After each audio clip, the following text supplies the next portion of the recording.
Olá, pessoal. Estamos aqui para tratar de dois conceitos muito equívocos, confusos, que eu mesmo, quando era estudante, tinha dificuldade de decifrar e compreender.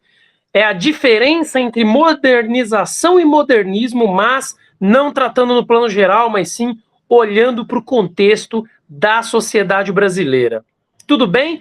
Apertem os cintos e nos próximos minutos a gente vai tentar compreender as nuances desses dois conceitos tão importantes, seja para as questões dissertativas e de múltipla escolha do vestibular, seja, por que não, para a sua redação. Quando a gente fala, pessoal, em modernização, os meus alunos estão muito acostumados com esse esquema. Eu costumo me referir a esse conjunto de transformações políticas, econômicas, culturais, entre tantas outras, que reconfiguram as características das sociedades, produzindo a sociedade moderna, ou, em outros termos, a nossa sociedade contemporânea.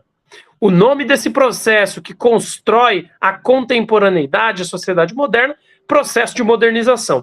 A gente sabe que, a depender do sociólogo, a depender do cientista social, há um tratamento teórico e político e, portanto, conceitual distinto para esse processo. O Weber se referia, por exemplo, aos processos de racionalização da vida. O Marx falava sobre o processo de acumulação de capitais e de formação da sociedade do capital. O Durkheim falava em evolução da complexidade social, seja no que se refere ao volume, seja no que se refere à densidade. O Comte falava em evolucionismo. E os antropólogos, especialmente depois da década de 1920, já no campo do relativismo, valorizando a alteridade, falavam sobre a importância de perceber as diferenças culturais e não hierarquizá-las numa espécie de linha evolutiva. Então, tem, digamos assim, referência teórica para todo gosto. Um bom estudante de ciências sociais, de sociologia, é aquele que compreende os processos de modernização em curso e sabe perceber as diferentes nuances teórico-metodológicas, teórico-políticas de cada um dos intelectuais mais relevantes dessa área do conhecimento. Tudo bem? Isso no plano geral. Mas, quando se fala em modernização na sociologia, em geral, para os autores europeus, que é o que se estuda mais frequentemente como clássicos, ou mesmo autores contemporâneos, se trata da modernização na Europa. Estou colocando aí bem lá no seu canto superior esquerdo a bandeirinha da União Europeia, mas cuidado, hein? É só para identificar que se trata da modernização europeia, porque a União Europeia é um experimento, um empreendimento super contemporâneo que, de fato, não está na origem da modernização lá no século XVIII e no século XIX. Tudo bem? Houve até aquela tentativa ali de Liga das Nações, que depois vai dar na ONU, mas a organização dos Estados europeus enquanto União Europeia é ulterior, é muito mais atual, e já depois do Brexit aí está sofrendo todo tipo de esgarçamento, tensionamento e estresse. Tudo bem? Mas o que é falar em modernização europeia? Porque para falar em modernização brasileira é preciso primeiro compreender normalmente como se usa o conceito de modernização, que é para se referir aos processos de modernização que ocorreram na Europa entre o final do século XVIII e ao longo de todo o século XIX, desembocando no século XX como uma sociedade já plenamente moderna. É evidente, pessoal, que embora o processo de modernização tenha se arrastado por esse período que vocês estão vendo aí na nossa lousa, no nosso slide, isso não significa que uma vez concluída a modernização europeia, que ela se paralisa, que é um período de estagnação na sequência. Ao contrário, uma vez constituído nos aspectos qualitativos a sociedade moderna, há uma contínua transformação mesmo no interior da sociedade moderna, que, entretanto, se não para todos, por um número significativo de intelectuais, não foi bastante para que pudéssemos ir para além da modernidade. Alguns já falam em pós-modernidade, mas a maioria ainda fala que vivemos no período moderno. Tudo bem? Que experimentou transformações desde o seu primeiro amadurecimento até agora. As sociedades modernas na Europa se constituíram principalmente a partir de uma grande mudança política e de uma grande mudança econômica. A grande mudança política que se refere para a modernização da Europa como um todo costuma ser atribuída à Revolução Francesa. Agora vamos com calma, pessoal. Eu estou falando de modernização europeia, mas o Reino Unido passou por um processo específico de transformações políticas que foi diferente da experiência francesa. Se na França foi preciso uma revolução muito radicalizada, que custou muito conflito social e político, na Inglaterra as transformações foram muito conflituosas também, mas foi possível alguma pactuação. Por isso não ocorreu uma revolução como ocorreu na França, como a que ocorreu na França, certo?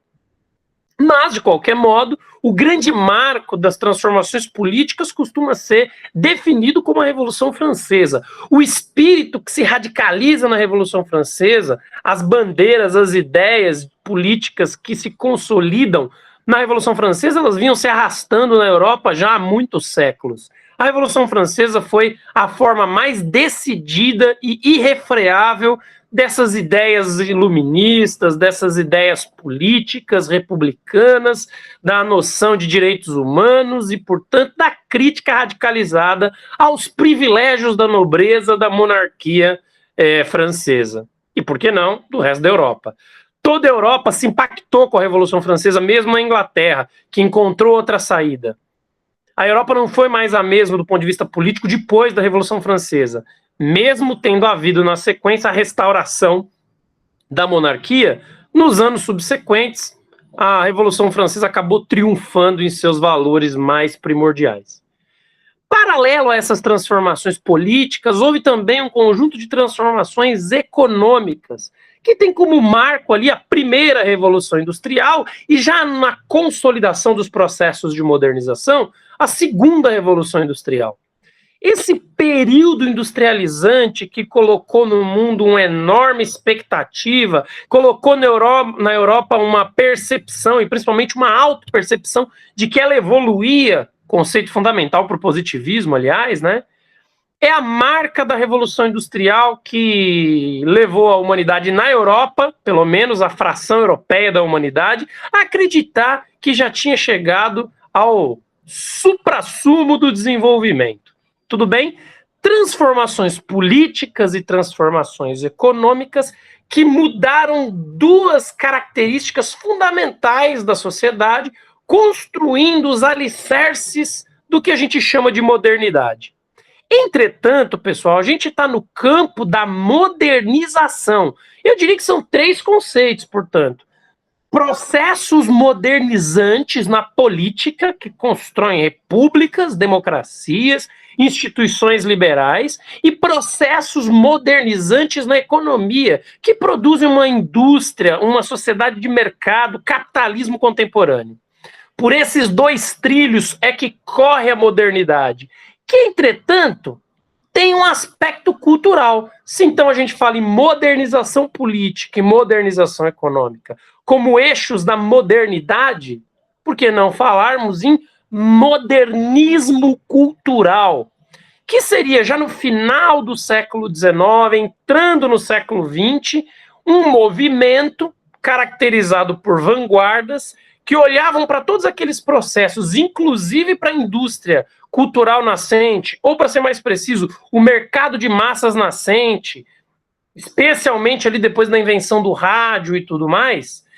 Esse modernismo cultural passa a ser uma espécie de reserva crítica, que de um lado se entusiasma com as transformações tecnológicas que vinham da indústria e que foram possíveis a partir das transformações políticas, que liberaram as energias da sociedade para essa inventividade econômica. Mas não era só o entusiasmo com as transformações tecnológicas que essas vanguardas modernistas tinham. As vanguardas modernistas europeias também eram uma reserva crítica quanto a tudo o que acontecia. Tudo bem? Esses processos todos chegaram ao Brasil. Só que eles não chegaram de forma idêntica, respeitando os mesmos passos da economia e da política para a cultura. Ao contrário, se diz que no Brasil primeiro houve modernismo para pensar um projeto moderno. Só depois é que houve modernização na política e na economia. E mesmo assim, muito mais ou menos, tudo bem, pessoal? O modernismo brasileiro, com as peculiaridades da nossa sociedade, foi menos um reflexo da modernização econômica e política e mais um projeto modernista do ponto de vista cultural para inaugurar as transformações modernizantes na economia e na política. Então, qual é que é a da modernização brasileira, pessoal? A partir ali da década de 20, eu estou colocando aqui a década de 30, para falar da modernização, começa a se acelerar um processo de transformações sociais que, de algum modo, estavam disparados na economia, estavam disparados na política, mas que foram antecedidos, essas transformações econômicas e políticas, por um projeto modernista. É só vocês pensarem, pessoal, que a industrialização dependeu da Revolução de 30. É claro que houve ali, por conta da Primeira Guerra Mundial, um processo de industrialização por substituição de importações. A gente sabe disso, os professores de história explicam muito bem esse processo. Mas a industrialização ela ainda era muito tacanha e ela não se desenvolvia. E assim que a Europa foi se desgarrando ali da Primeira Guerra Mundial, a indústria brasileira já começou a ter problemas. Falar em industrialização depois da Revolução de 30 é falar de uma industrialização que já tem uma participação do Estado como um agente político e econômico. Primeiro como um agente político, mas cada vez mais como um agente econômico. Num primeiro momento, comprando os excedentes do café para salvar os cafeicultores da bancarrota e assim permitir que o café financiasse a industrialização. Mas depois, com o próprio Estado investindo nas indústrias de base. Mas aí eu já me refiro às décadas de 40 e 50, no curso da modernização brasileira.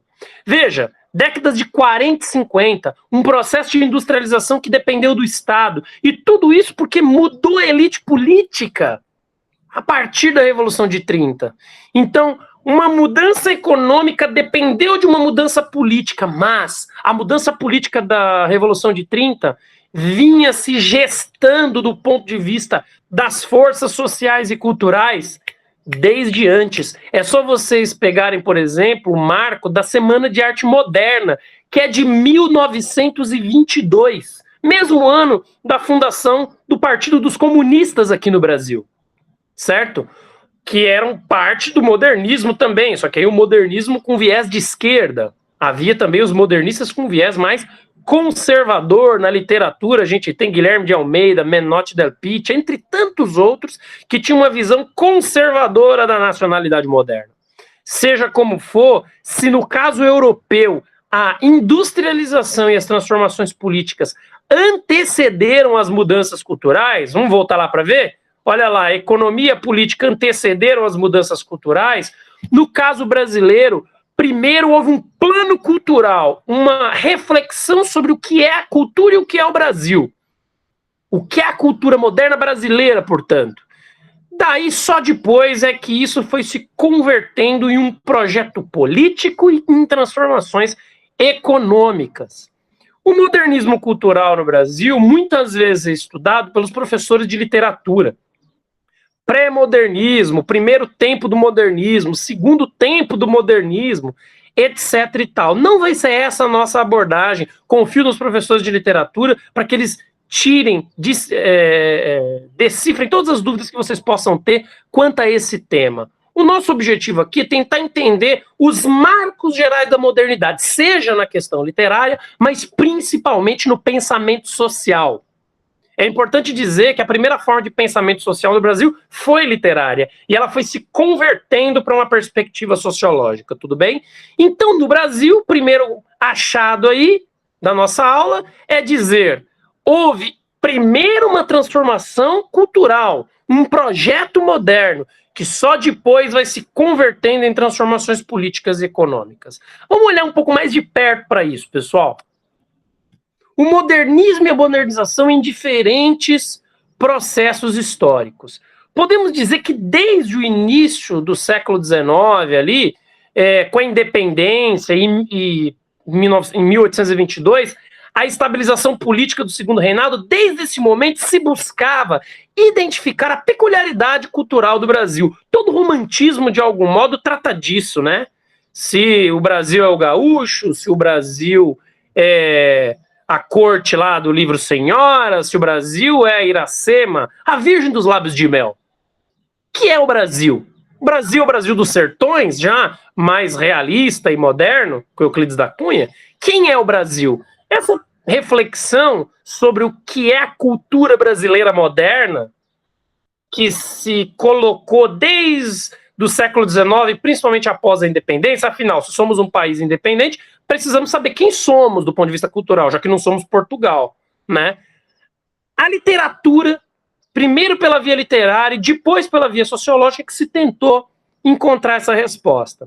Os intelectuais, seja literatos, seja depois sociólogos, se dedicavam ao pensamento social, eles buscavam responder a seguinte pergunta: qual é a peculiaridade cultural do Brasil?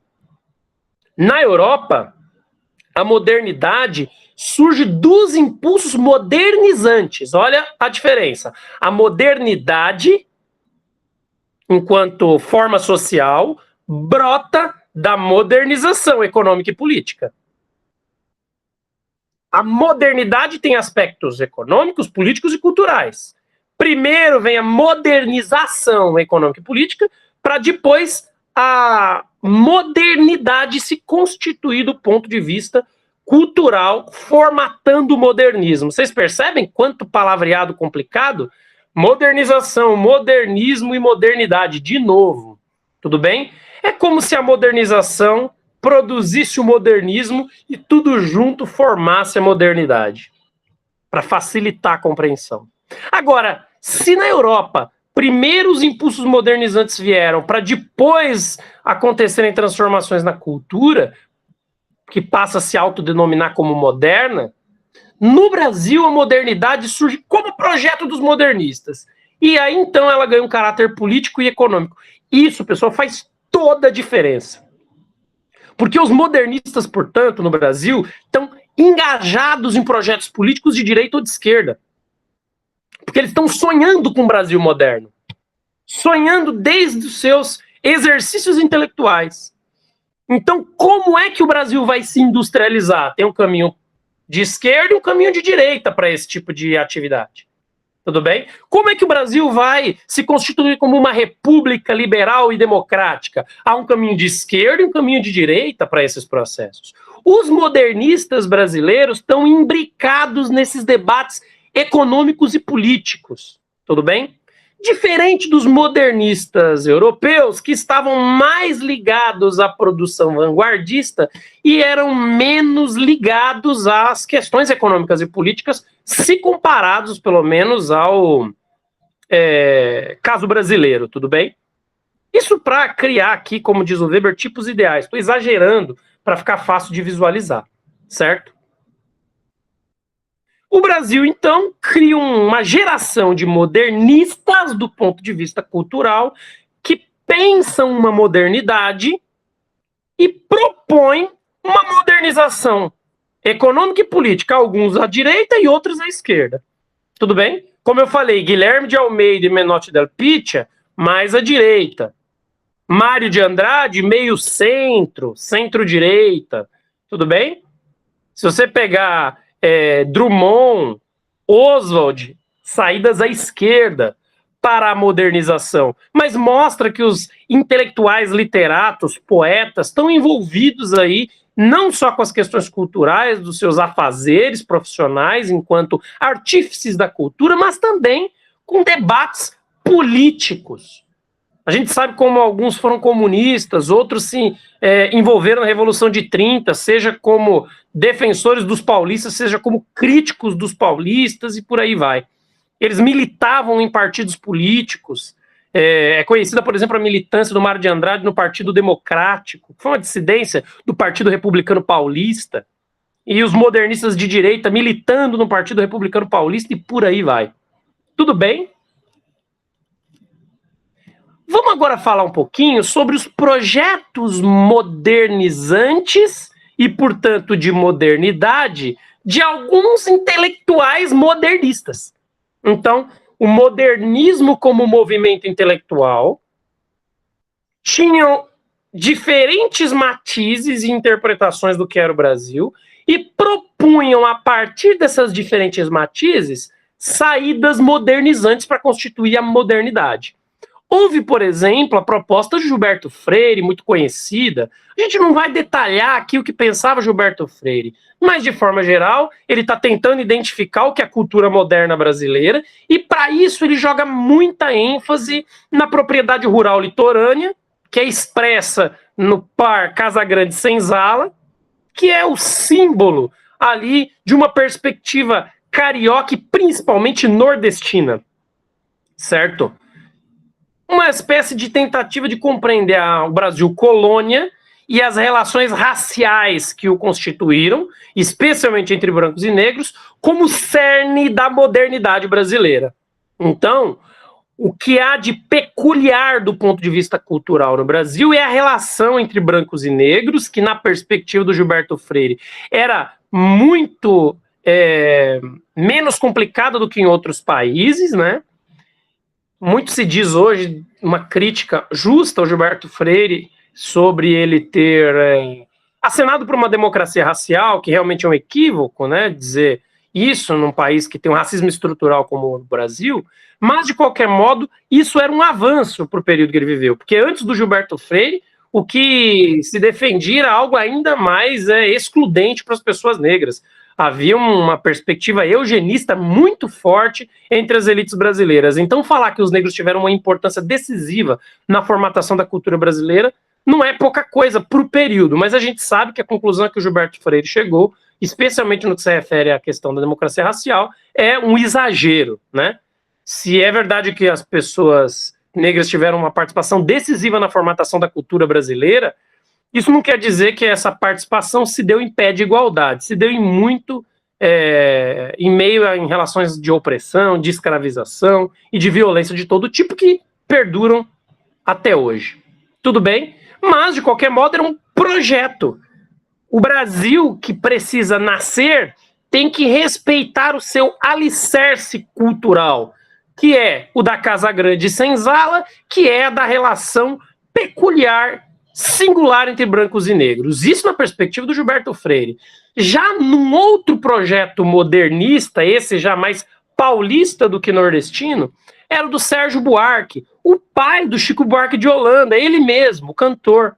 Não o Sérgio, o Chico. O Sérgio Buarque era um grande intelectual de influência weberiana. E ele olha a construção da modernidade brasileira a partir da força política que poderiam ter, não brancos e negros, mas o miscigenado de branco e índio, que a gente chama de caipira ou caboclo, que é uma série de pessoas que viviam de forma desgarrada no interior do Brasil, na lógica da ética da aventura, se comportando como ele chamava de homem cordial, muito passional, tudo bem?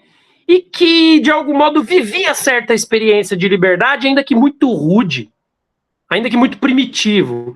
E esse sujeito poderia e deveria ser o alicerce da modernidade brasileira. Então vejam que proposta diferente. Eles estão tentando interpretar o que é a cultura brasileira moderna, um dando ênfase para as relações raciais nordestinas e para o empreendimento econômico da Casagrande da Senzala, e outro olhando para a economia de subsistência, a ética da aventura e para a postura cordial dos caipiras e caboclos. Cordial aí não significa bonzinho, tá? Cordial aí significa que vem do coração, passional. Então, qual é a avaliação mais correta do Brasil? Qual dos dois projetos modernistas do ponto de vista cultural estão corretos? Os dois? Um terceiro? Porque havia outras concorrências ainda, além deles dois. Que tipo de modernização brota se a gente der ênfase para os homens livres do interior do Sudeste? Ou se a gente der ênfase na relação entre brancos e negros e miscigenados que daí surgem no Nordeste? Qual deve ser a ênfase da modernidade brasileira?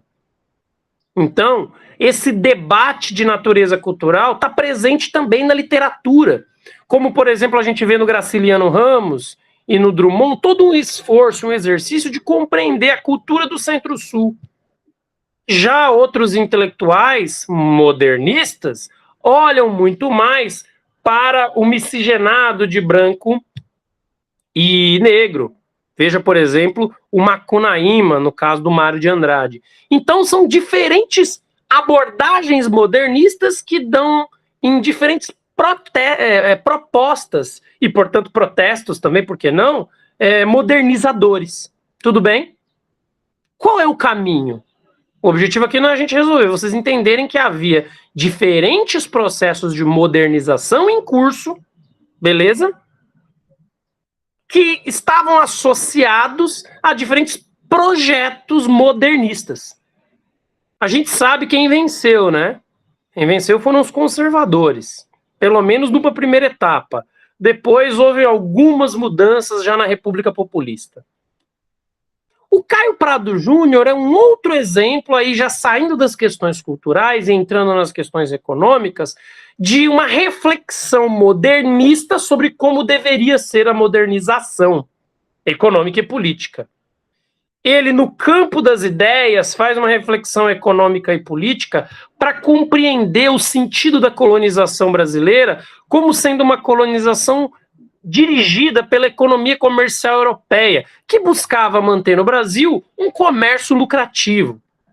O sentido da colonização no Brasil acaba convertendo a estrutura social brasileira numa estrutura dependente do mercado externo e das lógicas sociais, políticas e econômicas da Europa, por exemplo. O setor orgânico, que era o centro da vida colonial brasileira, que era o latifúndio escravocrata voltado ao mercado externo, esse setor orgânico era muito dependente do mercado externo. Havia um setor periférico que girava em torno do setor orgânico, que era voltado para o trabalho livre, pequena propriedade, e o mercado interno era abastecido com produtos de subsistência, criação de animais, gado, plantação de itens alimentares e por aí vai.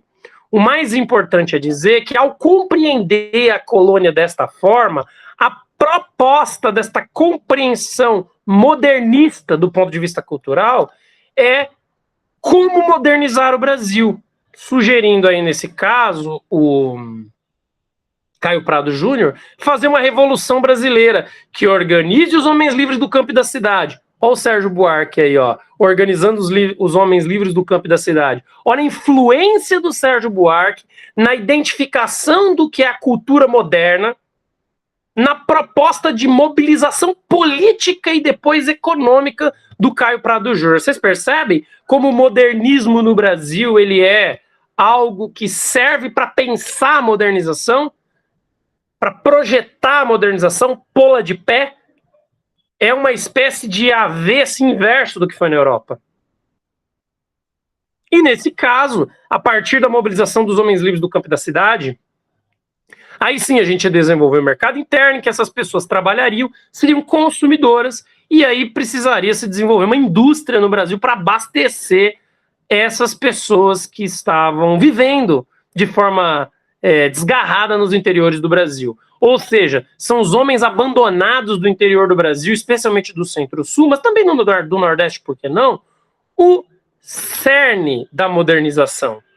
E esse cerne da modernização política e econômica foi projetado por ideias modernistas no plano cultural. Desde a literatura, passando pela sociologia, como nós vimos nos casos de Gilberto Freire e Sérgio Buarque de Holanda.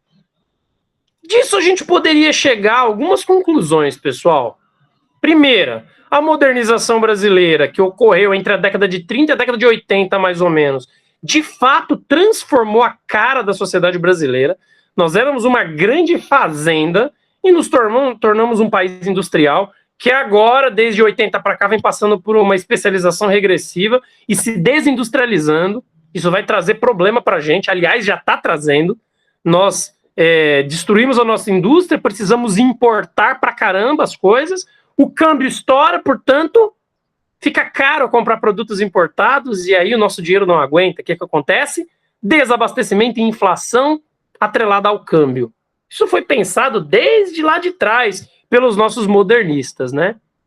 De qualquer forma, o modernismo cultural no Brasil, olha que coisa interessante, ele foi sempre algo pela metade, assim como a questão política e a questão econômica. No caso do modernismo cultural, a gente pode dizer que ele foi um movimento dos filhos da elite agrária. Não tinha pobretão sendo ou praticando modernismo no Brasil, não, hein? Eram filhos de uma elite agrária decadente que acabavam usando as suas relações sociais, seu capital de relações sociais, para conquistar vagas de trabalho para o Estado e para o mercado de massas nascente, em rádio, em jornais, em revistas e por aí vai. Tudo bem? Então, por exemplo, o Mário de Andrade, ele foi secretário de Cultura em São Paulo. Houve modernistas que trabalharam pro Vargas, por exemplo, Drummond, entre tantos outros. Tudo bem? Vou subir um pouco esse slide aqui para vocês conseguirem ler, todos vocês. Aqui, ó.